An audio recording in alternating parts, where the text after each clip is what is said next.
Gracias, Yolanda, todos esos datos recientes de este fin de semana. Entre rocas, con árboles de por medio y a escasos centímetros del río. Así ha sido uno de los últimos rescates de montaña del helicóptero de la Guardia Civil. La maniobra llevada a cabo fue extrema, una rancha de viento en el momento menos indicado. El simple hecho de rozar el agua podrían haber provocado que la nave se estrellase y diese pie a una tragedia de grandes dimensiones. Hoy vamos a hablar de este pulso de hierro, Enrique, de esos que tienen principalmente pues estos pilotos. Sí, además estamos acostumbrados a ver estas imágenes, Vanessa, buenas tardes, pero son maniobras muy delicadas, muy precisas, nos lo van a contar ellos. Vamos a poder saludar a uno de estos pilotos que además recibió un premio por haber tenido el récord de rescates en sus 8 horas de trabajo, porque van a turnos, eso sí, están 24/7 atendiendo a todo aquel que lo necesita. Hablaba Yolanda de rescates este año, precisamente. Este verano han ido a la baja, pero ojo, no nos equivoquemos porque el verano es temporada alta, pero también es temporada alta ahora el otoño y sobre todo después el invierno. ¿Qué quiere decir esto? Pues que estos pilotos, junto con el equipo del GREIM de montaña de la Guardia Civil, no descansan y cada vez que salen las maniobras y el trabajo en esos rescates, como el que estamos viendo aquí en este vídeo y como los que veremos en otros vídeos que vamos a sacar a continuación, son muy complicados. Pues precisamente en muchos de estos rescates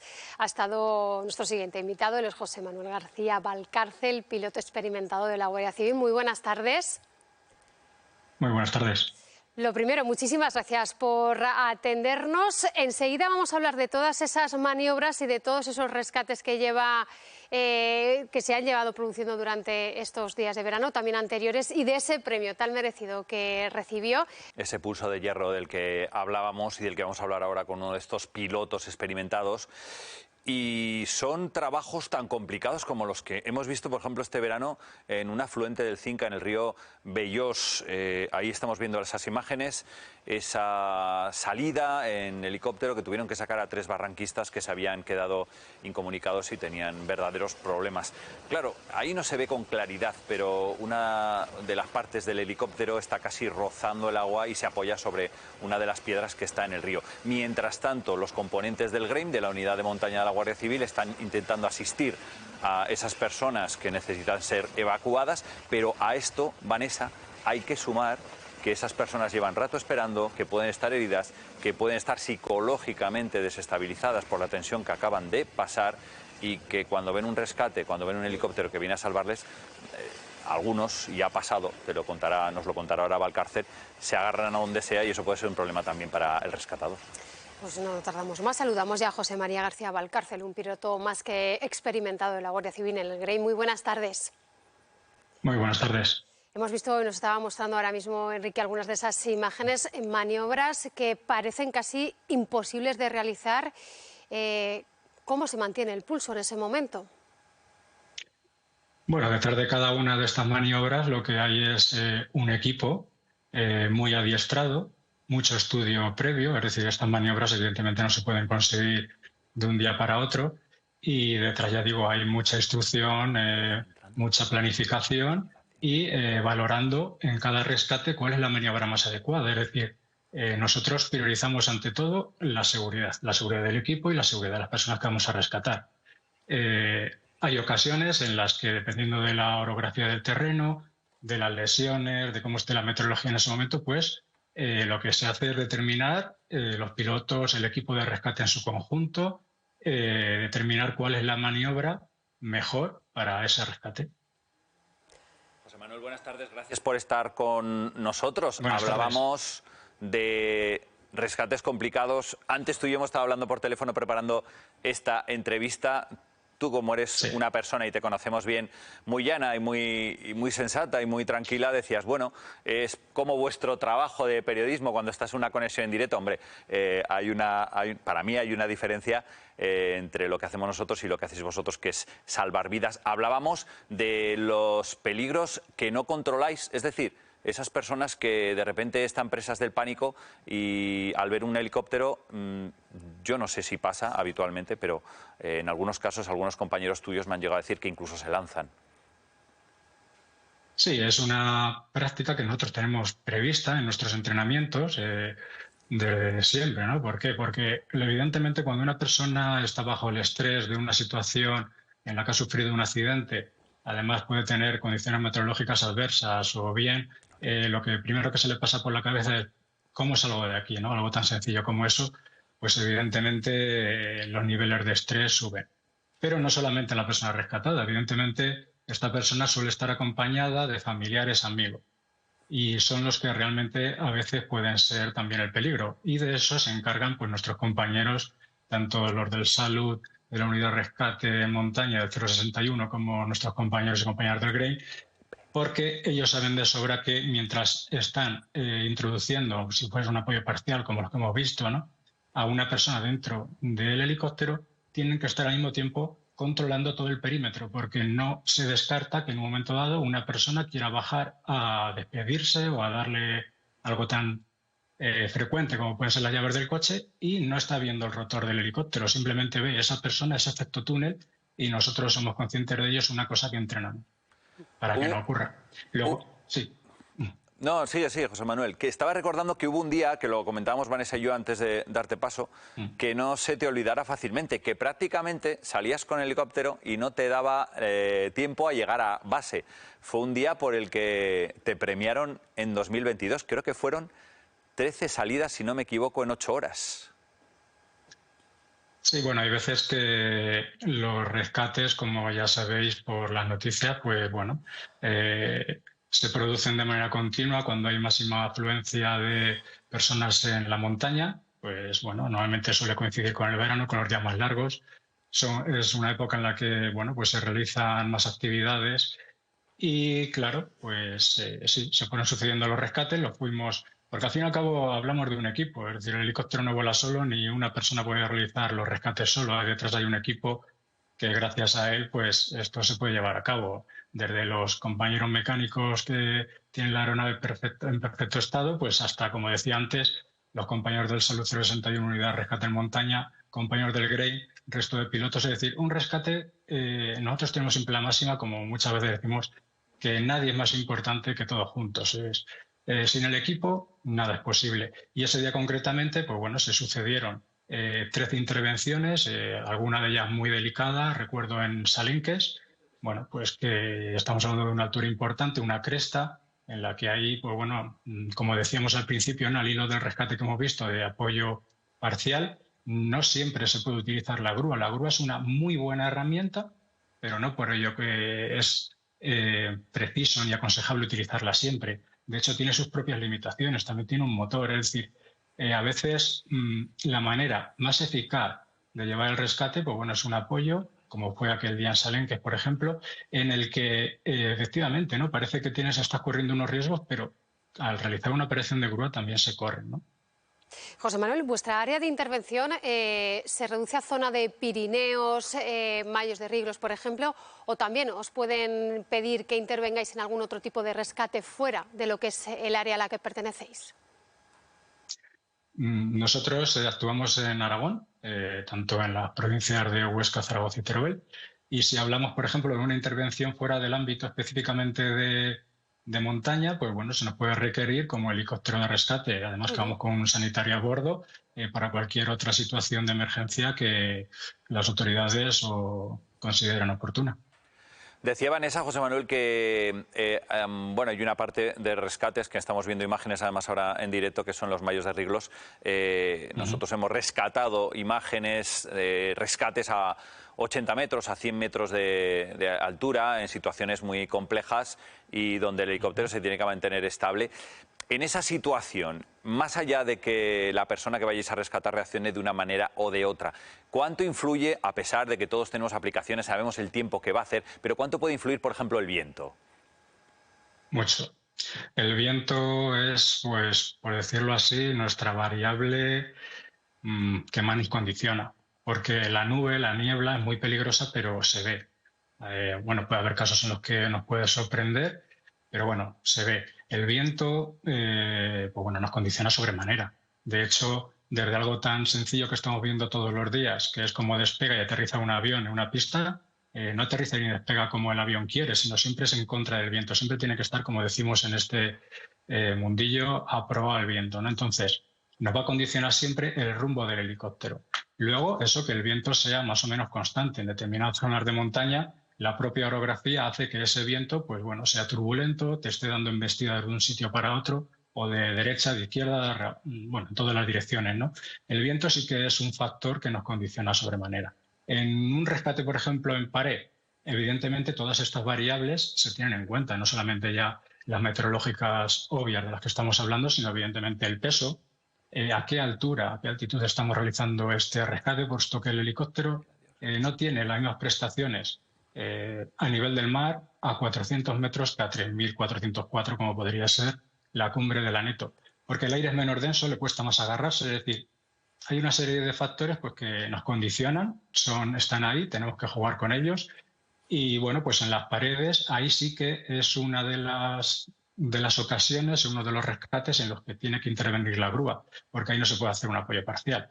Y en una pared como la que comentas, que tenga 100 metros, pues bueno, lo que se hace es aproximarse de la manera más segura, ya digo que siempre la seguridad es lo primero, y dentro de esas circunstancias, pues bueno, pues ya se valora qué tipo de maniobra, cómo se va a afrontar, todo siempre en equipo. Pues José Manuel, muchísimas gracias por atendernos, por hacernos un hueco, que sabemos que cada día todavía las horas siguen pendientes de esos rescates que se pueden producir en la alta montaña, y como siempre un placer que nos pueda haber atendido en este programa Conexión Aragón. Enhorabuena por el trabajo que realizan tanto usted como sus compañeros. Muchas gracias y muchas gracias por dar la oportunidad de explicar un poquito cómo realizamos nuestro trabajo. Gracias. Trabajazo, trabajazo. Sí, el que están prácticamente de guardia todo el día, y las veces que, como bien decías, esas intervenciones que van y vuelven, y prácticamente a veces ni les da tiempo de llegar a la base. Hoy él no estaba, pero posiblemente mañana esté también preparado para salir en cualquier eventualidad. Hemos hablado también con el sindicato de pilotos, Vanessa, con el SEPLA, para saber su opinión sobre los riesgos que implican este tipo de rescates. Nos lo ha contado en primera persona un piloto, y ahora escuchamos lo que nos dice este técnico, David Zabaz, del SEPLA.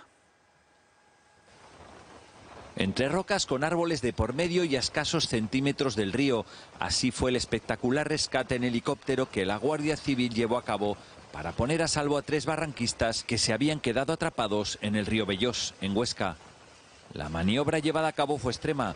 Una racha de viento en el momento menos indicado o el simple hecho de rozar el agua podrían haber provocado que la nave se estrellase y diese pie a una tragedia de grandes dimensiones. Normalmente en rescate de montaña son helicópteros que tienen una relación peso-potencia muy alta. Entonces son helicópteros ligeros, con motores muy potentes, y eso les hace bastante maniobrables, ¿no? Y es que, como dice este técnico del SEPLA, cualquier giro puede hacer que el rotor de cola impacte contra un árbol, y eso puede desencadenar consecuencias no deseables. Hay veces que no se puede realizar. O sea, nosotros hemos tenido casos en los que las condiciones de viento, etcétera, eran tales que no se podía hacer el rescate. Entonces también se tiene que evaluar qué tipo de urgencia tienes, se puede retrasar, no se puede retrasar. El éxito de una misión es volver todos los tripulantes, y ya es la pera, lo que decimos es la pera cuando encima te traes a alguien, ¿no? Pero la prioridad es que todos los tripulantes que salen a una misión regresen, esa es nuestra máxima prioridad. Pero hay algo, dice, que no puedes controlar y que no depende de uno mismo. No es lo mismo al típico dominguero que a un escalador profesional que sabe perfectamente hacer una reunión o estar en una espera, ayudando también a las tripulaciones de rescate, ¿no? Son rescates arriesgados donde ellos también se juegan la vida. No lo dirán nunca, siempre explicarán que forma parte de su trabajo. Pero a estos ángeles de la guarda hay que darles por lo menos las gracias. Así es, las gracias, y quien se las ha dado en reiteradas ocasiones, pero que sigue dándoselo cada día, es nuestra siguiente invitada. Ella es Núria Fontanals y también su marido Julio. Ambos fueron rescatados y ambos insisten en que ellos, los miembros del GREIM, del 061 y todos quienes les asistieron, son sus, mejor dicho, ángeles de la guarda. Muy buenas tardes, Núria, Julio. Hola, ¿qué tal? Buenas tardes. Aquí estamos. No os cansáis de agradecer, de dar las gracias reiteradamente a esas personas, a quienes os rescataron, os salvaron. Jamás. Aquí está Julio, que en ese momento fue el que se quedó, que se estaba muriendo. Y fue, bueno, un tiempo justo que gracias a ellos está aquí. Llevamos 4 años viviendo gratis, porque yo creo que también me hubiera muerto, porque estábamos los dos muy en un sitio muy peligroso. Nuria, buenas tardes. Somos expertos, ¿eh? Nuria, ¿qué tal? Julio, ¿cómo estáis? Contadnos un poco para que se sitúe la audiencia, cómo fue y cuándo fue, qué pasó. Julio, Sí, fue el 18 de agosto, si no recuerdo mal, del 21. Y bueno, estábamos haciendo una escalada en la Solana de Llauset, en una vía bastante sencilla. Relativamente fácil. Sí, la vía gas, una vía que más o menos para nuestro nivel pues no tenía ningún problema. Lo único es que, bueno, de una forma casi, no sé por qué, tuve pues seguramente una piedra se me movió y en aquel momento no estaba suficientemente controlando y quizá por la falta de dificultad, ¿no? Que te hace estar un poco más relajado. Más relajado. Y tuve una caída de unos entre 6 y 8 metros, creo. 8 metros, serían 7 o 8.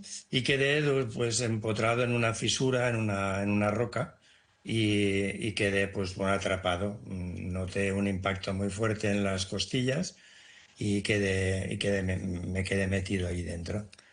Y bueno, Nuria explicará mejor porque yo con el impacto y con el shock, prácticamente a mí me pasó el tiempo muy rápido y seguramente a ella no. Yo estaba en la reunión abajo, vi que la cosa era muy seria, él no tenía casi voz y bueno, me hice autoseguros y subí donde él estaba y pude comprobar que la cosa era muy grave. Entonces la dificultad que había es que no teníamos cobertura y la dificultad otra que había es que la gente, ya estábamos muy arriba, estábamos ya acabando la vía, pues la gente no nos oía. Y al final un chico, supongo que gracias al viento, nos oyó y le pedí por favor refugio al refugio, pero el refugio estaba a 1 hora. Tardaron casi 3 horas y media en llegar, entre que subió el chico más el tiempo. Y entonces, por algo, se abrió un poco, tuvimos un poco de cobertura, pudimos explicar dónde estábamos y de golpe y porrazo apareció los ángeles famosos que están en mi corazón para toda mi vida. La primera cara que vi fue la de Diego Meller, creo que se llama, que vive ya en mi corazón y fue tremendamente un profesional de aquellos que dices, no puede ser. Yo le dije, mira, esto es lo que hay, estamos asegurados. Él no hablaba. Una vez vio cómo estaba todo, me dijo, soy Diego. Yo le dije, soy Nuria, tú tienes que salir. Creo que nos comportamos como 2 profesionales que somos. Seguimos en activo, hemos bajado mucho el nivel. Y luego ya vino Alicia, que es otra de la médica, que me contó que era uno de los rescates más difíciles porque no pudo poner la camilla. Y Julio tenía también lesiones en la espalda, tenía 2 vértebras rotas que no sabíamos y lo tuvo que sacar a cuerpo, levantado. Pero a mí ya me sacaron, súper amables, no te juzgan, te acompañan en todos los momentos. También había Javi, un chico andaluz súper simpático, agradable. Nuria, dime. Decís que seguís en activo, ¿habéis vuelto a la misma zona? Sí. No, a la misma zona. A la misma zona no. Refugio. Sí, solo caminando y precisamente para ver si encontrábamos a la persona que dio la aviso. Subió. Sí. ¿Y no lo habéis encontrado? No. No, lo preguntamos en el refugio y nos dijeron que, bueno, que había sido un chico que había venido a dar el aviso y que luego se marchó, no dejó constancia de quién era ni nada. Y nosotros subimos expresamente para ver si lo localizábamos, ¿no? Subimos, hacemos todo el recorrido y luego seguimos escalando, sobre todo Julio, porque yo he quedado con un trauma más así, escalo, pero cosas muy sencillas. Pero él sigue en activo más. Claro, Nuria, llama la atención lo que decía Julio, ¿no? Dice, para mí el tiempo se pasó rápido y para ti nos decías, dices que fueron más de 3 horas y media entre que alguien nos escuchó, alguien dio la voz de alarma, llegaron nuestros ángeles de la guarda. Fíjate, ¿verdad?, qué diferencia entre la persona más seria en este caso junto contigo hasta que conseguiste que alguien os oyese, esa diferencia de tiempo, de percepción del tiempo. Yo chillaba, me quedé sin voz una temporada porque las personas parecían hormiguitas abajo y era muy difícil que te oyeran. Y este chico me oyó, me dijo, no tengo cobertura. Yo digo, refugio. Y sí, y subió para el refugio. Esa persona también es otro ángel. Julio, Nuria, convocamos a la magia de la tele. Igual hay suerte y este chico al que todavía no habéis localizado, pues resulta que está viendo Aragón Televisión y os escucha. ¿Qué le diríais? Ostras, le diría que, bueno, primeramente me lo comería a besos, lo abrazaría muy fuerte y le diría, eres un ser humano, yo también lo hubiera hecho, ¿no? Pero, ostras, es que de verdad, no sé lo que le diría, pero me saldría una emoción muy fuerte. Igual que, bueno, deciros que todas estas personas nos han acompañado. Seguimos en contacto bastante tiempo con el Diego. Fuimos a Benasque a verlos. Y quiero enviar aquí un fuerte abrazo a Sara, que es una guardia civil que nos estuvo acompañando y me llamaba al hospital, que estuvo Julio 1 mes y pico ingresado, y siempre dándonos, pues eso, apoyo y palabras reconfortantes. Y bueno, creo que son equipos de personas que ya eligen este trabajo porque son especiales. Y nosotros no hicimos ninguna imprudencia, porque salió mal, vale, pero es un oficio, un trabajo, el de la montaña, que nos apasiona. Una afición. Una afición, perdón. Pero quería decir que, por favor, la gente, si nos está escuchando, quien va a la montaña tiene que ir preparado, tiene que llevar un buen equipo. No se puede ir de cualquier manera. A veces pasan accidentes que no se buscan, pero hay gente que sí, que hoy en día le está quitando un poco lo que es la montaña, ¿no? Con la montaña no puedes, si te dejas subir, subes, pero como haya una tormenta, cualquier cosa, es que yo veo que ahora la gente va sin ropa, de cualquier manera, subir a Neto, otro sitio, ¿sabes? Y eso pues sí que es una cosa que también quería decir aquí. Tenemos que tenerle mucho respeto, porque si no nuestros ángeles también se arriesgan mucho por nosotros. Nuria, pues ahí queda sobre todo esos mensajes de agradecimiento y esa recomendación y sobre todo ese mensaje de prudencia a quienes visitan y van a la montaña. Muchísimas gracias a ambos, Nuria, Julio, por atendernos, por contarnos su historia y nada, que pase muy buena tarde y que sobre todo esos mensajes de agradecimiento ahí quedan. Y gracias a ustedes por hacer este tipo de programas tan interesantes.